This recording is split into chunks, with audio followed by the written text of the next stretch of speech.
अस्सलाम वालेकुम एवरीवन। उम्मीद है आप सब खैरियत से होंगे। आज हम अपना प्रोग्राम नंबर 4 जो आपकी बुक का प्रोग्राम नंबर 3.3 है, जिसमें हम 2 वेरिएबल्स पर मैथमेटिकल ऑपरेशंस अप्लाई करने वाले हैं।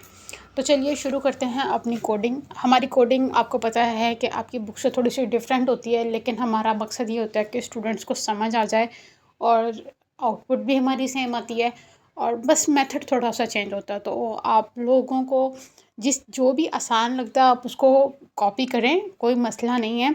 वो इजी लगता है आप उसको फॉलो करते रहें, ये इजी लगता है आप इसको करते रहें, बट आपका कोड भी सेम होता है और आपकी जो है आउटपुट भी सेम आती है।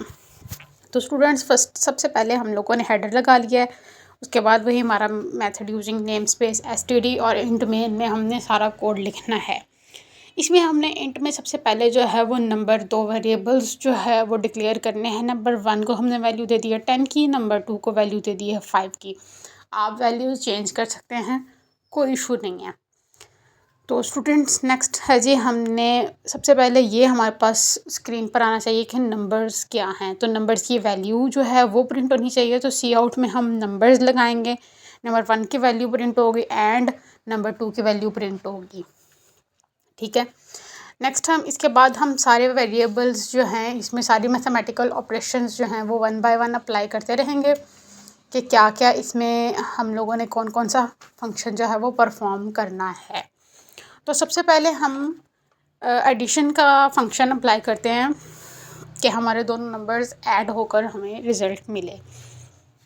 तो हमने एडिशन प्रिंट करवाना है, उसके बाद नंबर 1 और नंबर 2 को ऐड करवाना है, और उसके बाद हमारी जो है कंडीशन एंड हो जाएगी। उसके बाद फिर से हमने सेकंड में सब्ट्रैक्शन लगाना है। सेम यही कोड आप लोगों ने जो भी आपको आउटपुट में चाहिए वो आपने सी आउट में लिखना है। ये आपको फर्स्ट कोडिंग वाले लेक्चर में भी बताया गया है, और जो फंक्शंस का अलग लेक्चर्स है स्टूडेंट्स, आप उनको भी देख लें कि जो कोड में आपको डिफरेंस लग रहा है ना, कि बुक में कोड में डिफरेंस है या यूनिवर्सिटी वाले कोड में डिफरेंस है और इस कोड में डिफरेंस है, वो सारी चीज़ें क्लियर की गई हैं कि उनका फंक्शन क्या है और इनका फंक्शन क्या है और क्यों डिफरेंस है, और आप कोई भी यूज़ कर सकते हैं, कोई इशू नहीं है इसमें। तो स्टूडेंट्स, हमने एडिशन, सब्ट्रैक्शन, मल्टीप्लिकेशन तीनों चीज़ें अप्लाई कर ली हैं। अब नेक्स्ट हमने देखना है कि जब डिवीजन करते हैं आप या मॉडुलस लेते हैं, तो उसके लिए जो आपका सेकंड नंबर है जिसके साथ आप डिवाइड कर रहे हैं वो ज़ीरो नहीं होना चाहिए। मॉडुलस में भी ज़ीरो नहीं होना चाहिए।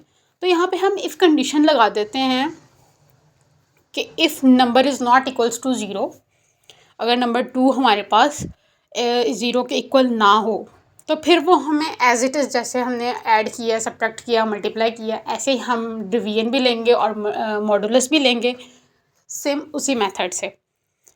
बट अगर हमारी कंडीशन उलट हो जाती है, मतलब नंबर 2 हमारा जो है वो ज़ीरो के इक्वल आ जाता है, तो फिर आपकी जो है वो एल्स वाली कंडीशन अप्लाई होगी। वो भी मैं यहाँ पे लिखूँगी कि अगर हमारे पास नंबर 2 जो है वो ज़ीरो के इक्वल होगा तो हमारे पास क्या रिज़ल्ट आएगा।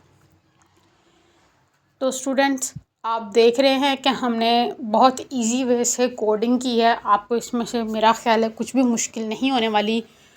और ये कि जो स्टूडेंट्स कोड करते रहते हैं ना साथ साथ, उनको तो बिल्कुल मुश्किल नहीं आती किसी भी चीज़ की। तो आप इस कोड को अच्छे तरीके से देख लें। जो आपका नेक्स्ट चैलेंज है वो इसी कोड से रिलेटेड ही है, मतलब सिमिलर ही होता है। आप लोगों को पता ही है कि ज़्यादा हम मुश्किल नहीं देते स्टूडेंट्स को, ताकि उनको नेक्स्ट प्रॉब्लम ना पेश आए। जो हम सिखा रहे हैं उसी में से आपको देंगे। ठीक है। एल्स कंडीशन हम लगाएंगे कि अगर नंबर 2 जो है वो ज़ीरो के इक्वल आ गया तो हमारे पास क्या प्रिंट आएगा।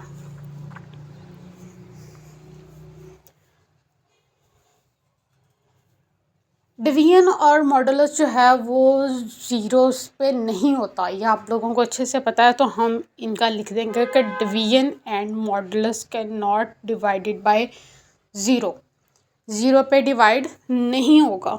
तो अगर हमारे पास नंबर 2 जो है वो ज़ीरो होता तो हो जाए या होता तो हमारे पास ये रिज़ल्ट आता। ठीक है स्टूडेंट्स, उम्मीद है आप लोगों को कोड की समझ आ रही होगी। अगर आप लोगों को किसी चीज़ की समझ नहीं आती आप कमेंट सेक्शन में पूछ सकते हैं, आपको वहाँ भी रिस्पॉन्स किया जाएगा। आप ग्रुप में पूछ सकते हैं, आपको वहाँ भी रिस्पॉन्स किया जाएगा। ठीक है स्टूडेंट्स, कहीं पे भी आपको प्रॉब्लम आती है ना, आप पूछ लिया करें, क्योंकि साथ साथ हमें भी गाइड करना आसान होता है। ठीक है, हम रिटर्न लगाएंगे और उसके बाद अब हम आपको सारा कोड एक दफ़ा रिव्यू दे देती हूँ कि सबसे पहले हमने वही हेडर्स लगाने हैं। लगाने के बाद मेन में हमने मेन कोड लिखना है, दोनों नंबर डिक्लेयर करने हैं और उसके बाद सारे फंक्शंस अप्लाई कर देने हैं और इफ़ कंडीशन भी लगाई है हमने। ठीक है, हमने अपना कोड सेव करना है और देन इसको रन करके देखना है। जी स्टूडेंट्स, तो आपका कोड रन हो चुका है, तो ये हमारे पास आउटपुट आती है। ठीक है, तो उम्मीद है आप लोगों को कोड की समझ आई होगी।